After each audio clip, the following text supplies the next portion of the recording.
Most people think loyalty is the core of Transformers. It isn't. The franchise's most important moments are when someone decided their own side was wrong.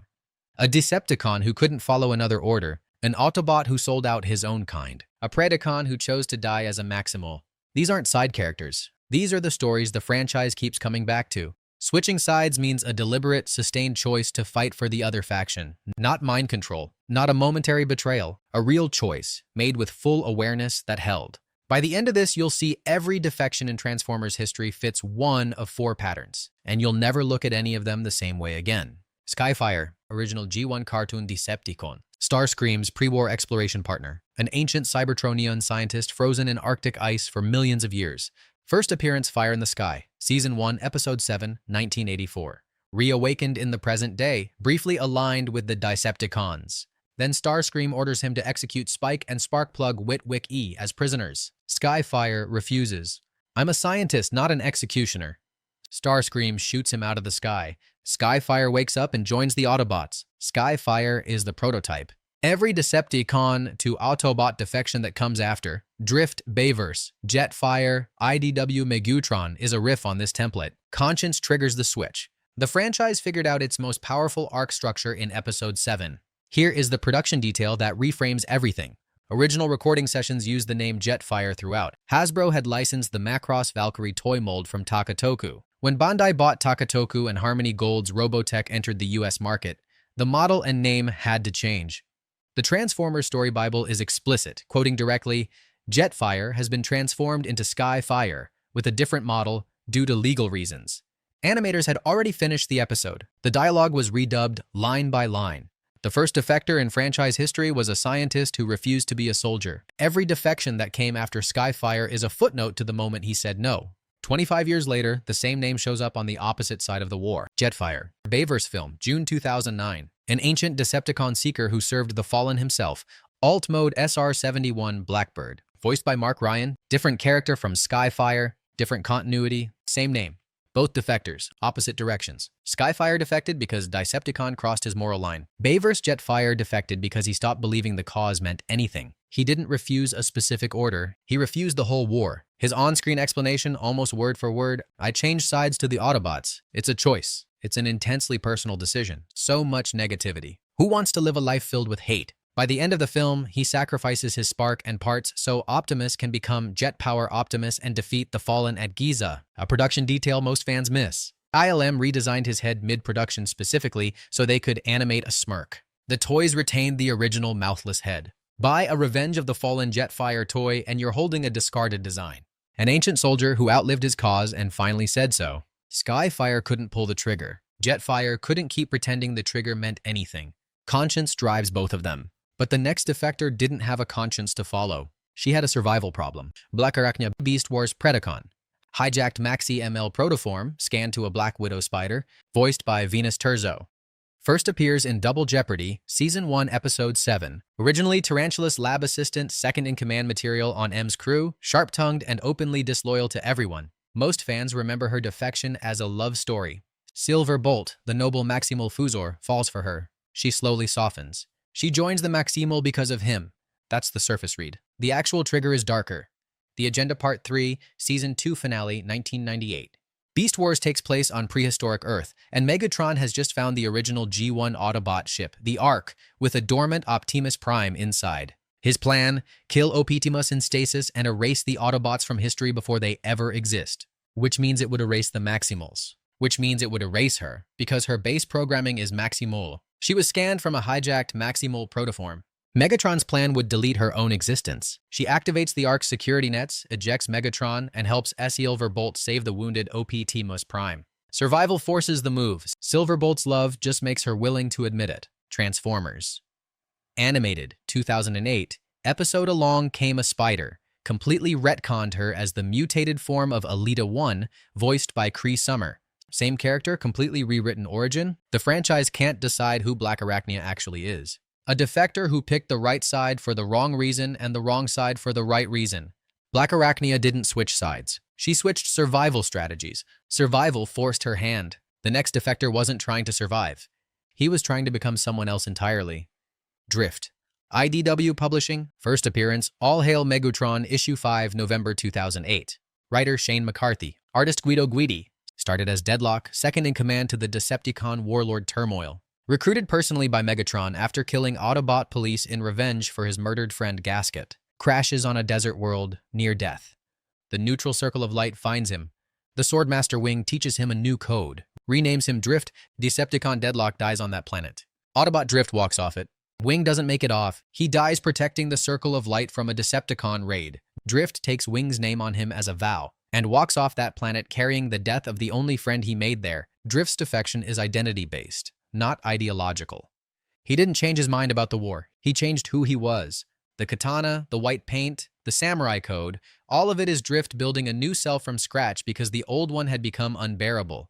One small publishing note worth flagging. Drift's launch generated some of the most aggressive backlash in IDW Transformers history. Fans called him a Mary Sue, a cultural caricature, an obvious self-insert. McCarthy himself, in a CBR interview years later, called the negativity a small corner of the community, but it was loud enough that Drift was sidelined for years.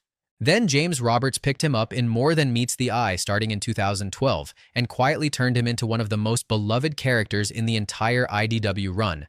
The same fandom that rejected him eventually wrote essays defending him. The defector fans hated, then loved, then mourned. Drift didn't change his mind. He changed who he was and let the old self die. Drift rebuilt himself. The next defector did something the franchise had never let anyone do. Megatron, not Bayverse. Megatron, not G1 cartoon Megatron. Megatron from IDW's continuity, written by John Barber and James Roberts, the founder of the Decepticons, the architect of the war.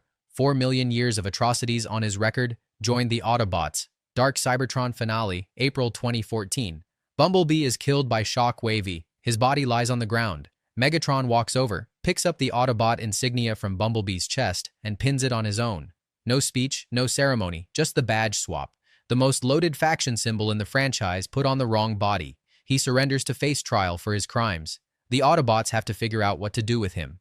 The Decepticons and the Decepticon Justice Division, Megatron's own zealots founded specifically to hunt defectors to execute their former leader. More Than Meets the Eye, Issue 55, Dying of the Light, Part 6, 2016. Megatron has been on Fool's Energon, refusing to fight. The DJD kills Ravage in front of him. Something in him gives way. Antimatter pours from his eyes. He kills every member of the DJD. Then he picks up Tarn's purple Decepticon mask and puts it over his Autobot badge so they die as Decepticons. The most powerful faction symbol moment in IDW history happens when the most famous defector covers his new badge with the old one, just for a second, just to give his enemies the ending they wanted. The only defector in franchise history whose new badge weighed more than his old one. Megatron's defection is the only one in the franchise where the badge meant more than the war. Megatron's switch was redemption. The next one was the opposite. Sentinel Prime, Bayverse, Dark of the Moon, June 2011. Voiced by Leonard Nimoy, Optimus Prime's mentor, the greatest Autobot leader before Optimus. Crashed on Earth's moon in 1961. Triggered the space race. Rescued in 2011 by the Autobots and humans. Hailed as a savior. He'd already cut a deal with Megatron centuries before he ever met Optimus. Every lesson Sentinel taught his protege was taught by someone who already planned to enslave the planet they were standing on. The deal: use his Pillar's space bridge technology to transport Cybertron itself into Earth's orbit, harvest the planet's resources, and put humanity in chains. He killed Ironhide with a cosmic rust cannon. He opened the bridge over Chicago. He came within seconds of teleporting an entire planet. The full Spock callback. Sentinel quotes Star Trek II directly. The needs of the many outweigh the needs of the few. Earlier in the film, Sam is watching that exact episode of Star Trek. Wheelie says, the one where Spock goes nuts. Leonard Nimoy, voicing the Betrayer Prime, quoting his own most famous line, is one of the densest meta-jokes in any Transformers film. 2 production details worth knowing here. Sentinel's facial sculpt was modeled on Sean Connery before Nimoy was cast, and Hasbro's Dark of the Moon toy line packaged Sentinel as an Autobot to hide the betrayal. Returning fans bought the spoiler in their toy aisle months before the film opened. The mentor who became the lesson. Sentinel Prime didn't lose faith in the Autobots. He decided faith was a luxury he couldn't afford. Sentinel betrayed his side. The next defector didn't betray his side. He invented a new one. D16, Transformers 1, Paramount Animation, September 2024. Director Josh Cooley. Voiced by Brian Tyree Henry, Cybertronian Energon Minor. Best friend of Orion Pax, the bot who later becomes Optimus Prime. The two of them go looking for the truth about Sentinel Prime and the Primes.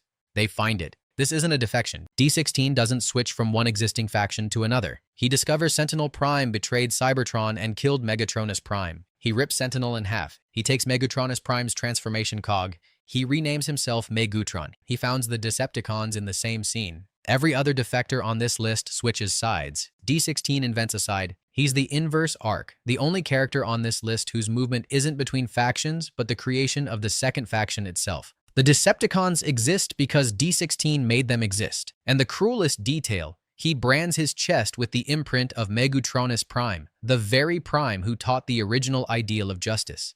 He becomes the antithesis of his idol while believing he honors him. Director Josh Cooley told Empire magazine he didn't want D16 to be just the bad guy. He wanted audiences to feel right there along with him, felt for him, understood where he was coming from. There's tragedy here, watching this friendship fall apart. One real-world detail that hangs over this entire entry. At BotCon 2025, Cooley confirmed Paramount has no plans for a sequel. The film grossed $129 million on a $75 million budget. Hasbro stopped co-financing its own movies. The defection that made the Decepticons possible may also be the last animated Transformers film of its scale. The defector who didn't betray a side. He created one.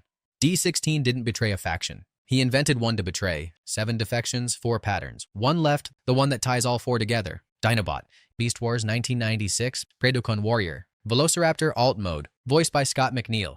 Defects to the Maximals in Season 1, Episode 5, Chain of Command, after Megatron rejects his challenge for leadership.